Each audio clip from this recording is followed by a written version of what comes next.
Good morning friends, welcome back to my channel home cook Kabita channel থেকে তোমাদের সবাইকে অনেক অনেক ওয়েলকাম। আশা করছি সবাই খুব খুব ভালো আছো, আমিও ভালো আছি। সকাল সকাল তো উঠতেই হচ্ছে, আজকে আবার মেয়ের এক্সাম আছে। মেয়ের বাবা বেরোলো 8টায়, আর মেয়ে বেরোলো 8:30, বেরোতে বেরোতে 8:35 হয়ে গেল। তারপর দেখলাম ট্রেন অনেকক্ষণ বাদেই ট্রেন পেয়েছে। এখন তো শীতের সময়, আমি তো বললাম যে 8:40 মেয়েটা পেয়ে যাবি, যা ওপরে ওটা ওই মানে একটু লেটে এসছে। 9টার সময় থেকে আমার ট্রেন ছাড়লো। সকাল থেকে উঠে, আর কাল থেকে তোমাদেরকে বলেছি রেকর্ড করা ঠান্ডা আমাদের এখানে পড়েছে, খুব মানে ঠান্ডা ঠান্ডা লাগছে। আমার আর কিছু না, আমার হচ্ছে কী বলতো, আমার পায়ে ধরে সবসময় জুতো পরেই থাকি, মানে হাসেরা তো পরেই থাকি, কিন্তু হাতটা মেন হচ্ছে ডান হাতটা দিয়ে তো জলের কাজটা বেশি হচ্ছে। ডান হাতটাই মানে পুরো ব্যথা হয়ে যাচ্ছে আঙুলগুলো। এই ট্যাঙ্কের জল, বাপরে বাপ, যখন আমাদের ওপরে টাইমের জলটা আসে না, আমি জলটা দিয়ে বালতিতে ভরে রাখি, ওই জলটা মগে করে করে যতক্ষণ পারি কাজ করি। বেশ ওই জলটা বেশ একটু উষ্ণ উষ্ণ গরম, ওটা বেশ ঠিক আছে। ট্যাঙ্কের জলে না গরমকালে শান্তি না শীতকালে শান্তি। গরমকালে এত গরম জল বিরক্তি লেগে যায়, আর শীতকাল এত ঠান্ডা জল কি বলবো। তারপর ওর তোমার দাদা এর জন্য রান্না করলাম, খেয়ে গেল, নিয়ে গেল। মেয়ে শুধু একটু অল্প করে দাও, আমি খাই দিলাম, নাহলে তো খাবে না আমি জানি। আমি বললাম আমি খাই দিচ্ছি করে, অল্প একটু করে খাইয়ে দিলাম ওকে। তো মানে সময় তো নেই, কাল কত রাত্রির অবধি মানে ই করেছে। তারপর আমি যত আসলে কি বলো তো, মানে ওদের এত প্র্যাকটিক্যালের কাজ দিয়েছে না, প্র্যাকটিক্যাল করতে করতে পরীক্ষার পড়ার সময় পাচ্ছে না। সারা দিন রাত, অত রাত অবধি প্র্যাকটিক্যালগুলো যদি আগে করে নিত, তাহলে কিন্তু এই ঝামেলাটা হতো না। বলছে আমি পড়ারই টাইম পাচ্ছি না। আমি জানি না, যে গেল এক্সাম দিতে, কালকে অনেক রাত্রির অবধি জায়গা ছিল। আমি বললাম তুই এখন শুবি কি শুবি না, আমাকে বলছে আমাকে তাহলে সকাল, আমি জানি ও যত রাত অবধি পড়ে ও এখন সকালে একদম উঠতে পারে না। আগে তো ধরো স্কুল ওর মর্নিং, ছোটো থেকে নার্সারি থেকে স্কুল 10-এ 6টার আগে তুলে দিতাম, কিন্তু এখন তো আর বড় হয়ে গেছে, করোনার পর থেকে সব মানে টাইম অদল বদল হয়ে গেছে সব। এখন তাও 7টার মধ্যে উঠে যেতে হয়। তাও আজকে 7:20-25 হবে। আমি ও বাবাকে বললাম তুমি তাড়াতাড়ি করে নাও, নাহলে তো আবার ও ঢুকলো অনেকক্ষণ টাইম করে। তারপরে আমি বললাম তুই তাড়াতাড়ি করে একটু গায়ে জল দে, মাথার সামনেটা একটু ভেজা, তাড়াতাড়ি করে নি। এই ঠান্ডায় করে বেরিয়ে গেল, ও 8:35 মতো বেরিয়ে গেল। মানে তারপর আমি একটু মানে তখন তো শুধু আমার বিছানাটা তাড়াতাড়ি করে তুলেছি, আর কিচ্ছু কাজ হয়নি। মেয়ের বিছানা আবার কী করলাম, সব টুয়ে টুকটাক কী করে এখন একটু চা নিয়ে বসলাম। রোদ ওঠেনি, এখন আপছা আপছা মানে সূর্যটা উঠবো করছে। 9টা বেজে গেছে, কিন্তু রোদের কোনো পাত্তা নেই। এই জানালাটা একটুখানি খুলেছি, পর্দা দিয়ে রেখেছি, এক্ষুনি বন্ধ করে দেবো, ঠান্ডা হাওয়া আসছে। আর রান্না বান্না এই এক ঝামেলা, কী করবো রান্না। একবার তো সকালে করা হয়ে গেছে সব, সেই তরকারিও রয়ে গেছে, কিন্তু ভাল লাগছে না। কী যে রান্না করবো, আমার না রান্না করে গেলে মাথা খারাপ হয়ে যায়, কী রান্না করবো।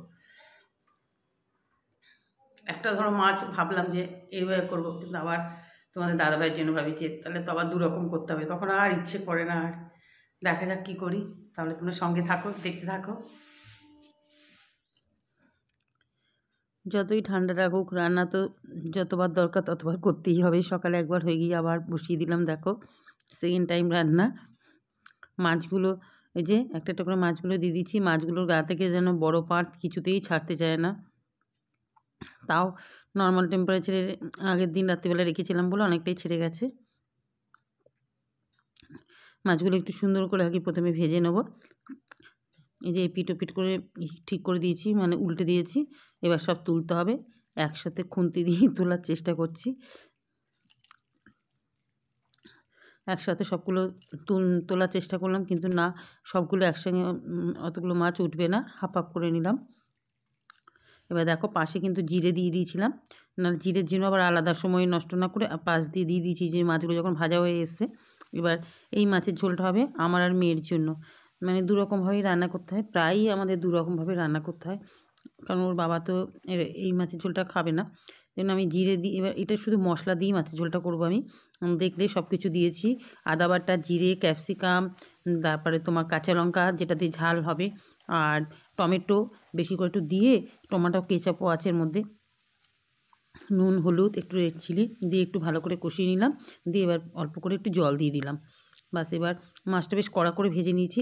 এই ঝোলটা দেখবে সাধারণত নিমন্ত্রণ বাড়িতে দিনের বেলা খুব খাওয়া হয় এই ঝোলটা, মানে আমার মেয়ের অন্নপ্রাশনের দুপুরবেলায় এটা করা হয়েছিল। এই ঝোলটা খেতে খুব ভালো লাগে। গরমের সময় টমেটোর বদলে টক দই দিলে খুব সুন্দর হয় খেতে। এই ঝোলটা আমার মেয়েও খেতে ভালোবাসে, আমিও খেতে ভালোবাসি। কিন্তু ওর বাবা খুব একটা খায় না। ওই জন্য তাকে আলাদা করেই দিলাম। যে যেটা খেতে অভ্যস্ত তাকে সেটা দেওয়াই ভালো। নাহলে আবার খেতে বসে রাত্রিবেলা অফিস থেকে এসে খেতে বসে আবার যাতে কোনো রকম মানে ঝামেলাটা না হয়। হয়তো কিছু বলবে না, কিন্তু আমারই খারাপ লাগবে। সারাদিন দুপুরবেলা তো কোনো রকম একটু খায় অফিসে, লাঞ্চ টাইমে।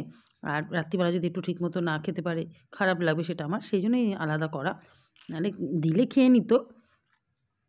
এই দেখো একটু ধনেপাতা দিয়ে দিলাম। বাস, মাছের ঝোলটা একদম তৈরি। এদিকে দেখো এই যে তোমাদের দাদাভাইয়ের মাছের ঝোল হচ্ছে একদম হালকা করে।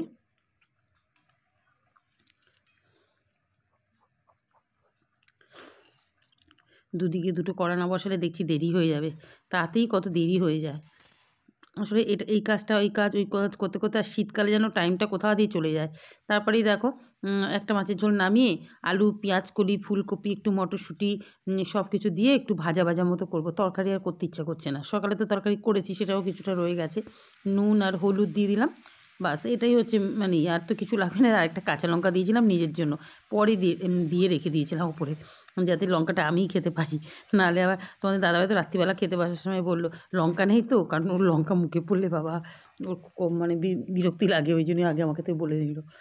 বললাম না, একটাই দিয়েছিলাম, সেটা আমার জন্য দিয়েছিলাম। আর গরম ভাতে না এই ভাজাটা দিয়ে খেতে খুব ভালো লাগে। ভাজাটা বসিয়ে দিলাম, ওদিকে তোমাদের দাদাভাইয়ের মাছের ঝোল হচ্ছে। ওদিকে দেখো তোমাদের এই পিঠে থাকলে আমার এই একটাই সুবিধা, টিফিনটা বেশ সুন্দর করা যায়। টিফিন করার ঝামেলা থাকে না। একটু দুধ পুলি গরম করে নিলাম মাইক্রোওভেনে, বাস 3টে পুলি আর একটু গ্রেভি নিয়ে বসে গেলাম। দারুণ খেতে লাগে, মানে এত ভালো লাগে কি বলবো। এটা পাটিসাপটাটা ভাবলাম বিকেলে খাবো, আর খাবো না, এইটাই খাই। তারপরে দেখো আবার আলু পেঁয়াজ কলি ভাজাটা যেটা বসিয়েছিলাম সেটা ঢাকাটা দিয়ে দিয়েছিলাম। দিয়ে এবার একটু নাড়াচাড়া করে দিলাম। তবে জানো তো, আমি দেখেছি এর আগে ওই ভাজাটা করেছি নতুন আলুর থেকে না পুরনো আলু দিয়ে ভাজাটা বেশি ভালো লাগে। আমি দেখেছি নতুন আলু ভাজাতে না একটু যেমন চিপসে চিপসে যায়। যাক, তবু ভাজা দিয়ে গরম ভাত খেতে ভীষণ ভালো লাগে। এই আলু পেঁয়াজ কলি ফুলকপি ছোটো ছোটো করে একটু অল্প একটু ফুলকপি দিয়েছিলাম, মটরশুঁটি আর পেঁয়াজ কলি আলু দিয়ে ভীষণ ভালো লাগে ভাজাটা। দেখো ভাজাটা আমার হয়ে গেছে। একটু বারবার করে নেড়ে দিয়েছিলাম, পেঁয়াজ কলি তো এমনিতে একটু লেগে লেগে যায়। যাক, আজকের মতো এখানেই রান্না হয়ে গেল। আবার কালকে শাকও ছিল, সেটা আবার পরে মাইক্রোওভেনে গরম করে নিয়েছিলাম। রান্না বান্না হয়ে গেল, খুব তাড়াতাড়ি সারলাম, কারণ মেয়ে তো চলে আসবে। এবার সবচেয়ে প্রবলেম কী বলো তো, ওই সে নিচে দাঁড়িয়ে থাকলে আমি স্নান করতেও ঢুকতে যেতে পারবো না। এখন রোদ দিল, এদিকে জানলাটাও খুলে দিই।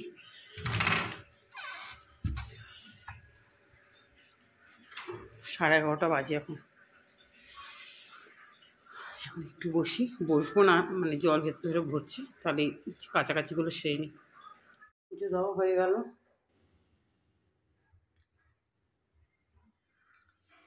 মঙ্গলবারের পুজোয় যে ঘট পাতলাম, আমসরটা দেখো কি সুন্দর না, পাশের বাড়ির দিদিদের গাছে। যাদের পেঁপে গাছ টাছ মাঝে মাঝে দেখাই না, যে যেখানে বাসন টাসন শুকায়। আমি রোজ টগর গাছে ঠিক দিই, আগে পেতলে ছিল টগর গাছে, এবার জবা গাছে দেওয়া জিনিস থেকে আনতে ভুলে গেছি। তো দিদিরা ছাদে ছিল, দিদি আবার নিচে নেমে গিয়ে দিল। কি সুন্দর আমসরটা। এই দেখো খেতে বসলাম। এই যে ভাত একটু গরম করে নিলাম, কারণ মেয়েও চলে এসছে। এখনও 2:30টার বেশি হয়ে গেছে, 2:35 হয়ে গেছে। খেতে বসে গেছি, মেয়ে ওয়াশরুমে আছে, সব বেড়ে নিয়েছি। হয়ে গেছে, তো স্নান টান করেই গেছে, একটু হালকা করে নিচ্ছে। তাহলে চলো, এই যে মাছটা তো দেখলে করলাম, আলু পেঁয়াজ কলি ভাজা, বেতে শাক করেছে। শাক করলেই তো আমার বেশি হয়ে যায়। এই যে বেতে শাক একটু গরম করে নিয়েছি ভাতের সাথে, আর চাটনি, পাঁপড় তো আছেই। তাহলে এখন খাওয়া দাওয়া করে নিই। দেখো ছাদে চলে আসলাম খেয়ে দিয়ে। মেয়ে শুয়ে পড়েছে, আসলে কলেজ গিয়েছিল না, শুয়ে পড়েছে। মোবাইল নিয়ে একদম ব্ল্যাঙ্কেটের নিচে ঢুকে গান চালিয়ে আপনি কী আর বলবো। বললাম ঠিক আছে, কালকে এক্সাম আছে, আমি তাড়াতাড়ি উঠে পড়বি। আমি আবার ছাদে চলে আসলাম। এখানটা ভীষণ ভালো জায়গা। আর একটু পরে ওই যে দেখো ঠাকুর ঘরের সিঁড়ির ওখানটায় বসবো। এই যে দেখতে পাচ্ছি সিঁড়ির ওখানটায় বসবো। এখন এই যে মগ নিয়ে নিয়েছি, কি বুঝতেই পারছো, গাছে জল দিতে যাবো। চলো গাছে জল দিতে যাই। এই যে ছাদে জামা কাপড়, ওইদিকে জামা কাপড়।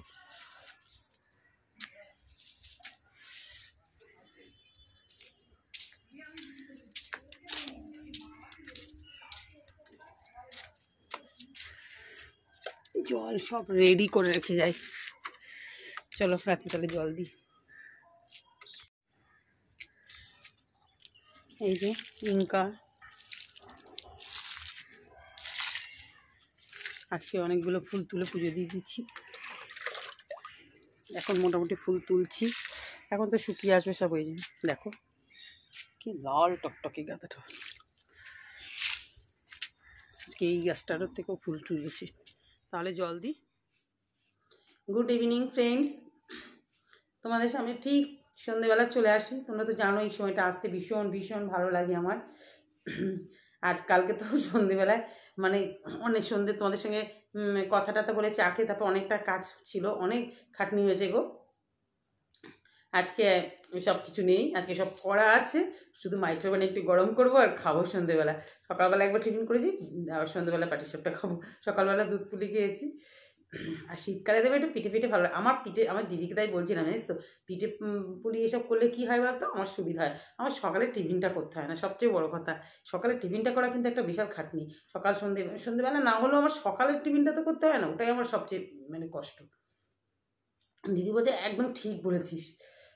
দিদি তো এবার মানে পিঠে টিঠে করেনি, আমি তখন মনে একটু পায়েস করে নি, তুই তাও একটু পায়েস মনে করেছিল, কারণ জামাইবু তো মারা গেছে এবার। আর জামাইবুই খেতে খুব ভালোবাসতো, ওই জন্য ওই মানে দিদি করতো, ওই জন্য দিদিকে সবাই বলেছিল ও কর না, ও বলছে না আমি করবো না। তারপর ওর ছেলেটাও না কিচ্ছু খায় না, ছেলেটা জিম টিম করে, একদম মিষ্টি মুখেই দেয় না। ওটা একটা ভীষণ অসুবিধা হয়ে গেছে, যে ওর একার জন্য কি করতে ইচ্ছে করে নাকি। কাছে থাকলে সে না দিয়ে আসতাম, একটা অন্যরকম ছিল, কিন্তু তো এত দূর। এই যে এখন চা করে নিয়েছি, বিস্কুট, চা বিস্কুট খাবো এখন। একদম দুধটা বসিয়ে আসলাম গ্যাসটা সিম করে, আর রাত্রিবেলা ভাতের চাল ঠাল সব ধুয়ে রেডি করে এসেছি। কারণ তাহলে কি বলো তো, একদম বেডরুমে তো চলে যাবো একটু বাদে, তা এসেই মানে বেডরুম থেকে যখন কিচেনে যাওয়া, ওটা হচ্ছে সবচেয়ে বড় কঠিন কাজ। আর যখন ভাত, তার থেকেও সবচেয়ে কষ্ট হচ্ছে যখন ভাত বাড়তে যাই রাত্রিবেলা, উফ, গিয়ে ভাতটা বসিয়ে দিতে পারবো, আর ফ্রিজে খাবারগুলো সব বাইরে বার করবো, মাইক্রোওভেনে বাটিতে আবার ঢালবো, ঢেলে সব রেখে তবে রাত্রিবেলা গরম করে খাবো। কিন্তু ওই যে মানে কিচেনেই মানে 10টা বাজলে না, আমি এরকম করে দেখি 10টা বাজছে, বাবারে এক্ষুনি তো আমাকে কিচেন টানবে ডাকবে, ওইটা মানে মারাত্মক কষ্টের কাজ। আর এখন থেকে তো 10টা 15-20 হলে চলে যাচ্ছি, না তো আগে 10:30 যেতাম না।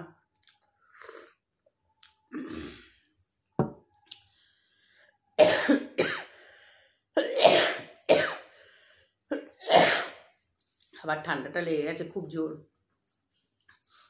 তাহলে এখন চা খাই, আবার তোমাদের সঙ্গে পরে কথা হবে। বেডে উঠে বসে আছি, ব্ল্যাঙ্কেট গায়ে দিয়ে, বেশ ঠান্ডা ঠান্ডা আছে। ভাবলাম যে আজকে বেশি ঠান্ডাটা বিদেয় হবে, কারণ পৌষ সংক্রান্তি চলে গেছে, কিন্তু না, মনে হচ্ছে কয়েকদিন থাকবে। যাই হোক, কিছু তো করার নেই, আসলে এতটা ঠান্ডা পড়ে না, ওই জন্য মানে খুব কষ্ট হচ্ছে। আমার আর একটু এডিটিংয়ের কাজ আছে, সেটা কমপ্লিট করে শুয়ে পড়বো। তাহলে বন্ধুরা আজকে ভিডিওটা এখানেই শেষ করছি। ভিডিওটা যদি ভালো লেগে থাকে প্লিজ প্লিজ একটু লাইক করে দিও, আর তোমরা নতুন যারা আছো একটু সাবস্ক্রাইব করে পাশে থেকো। সবাই ভালো থেকো, সুস্থ থেকো। তোমাদের সাথে দেখা হবে নেক্সট একটা ভিডিওতে ঠিক সকাল 11টায়। Tata, good night.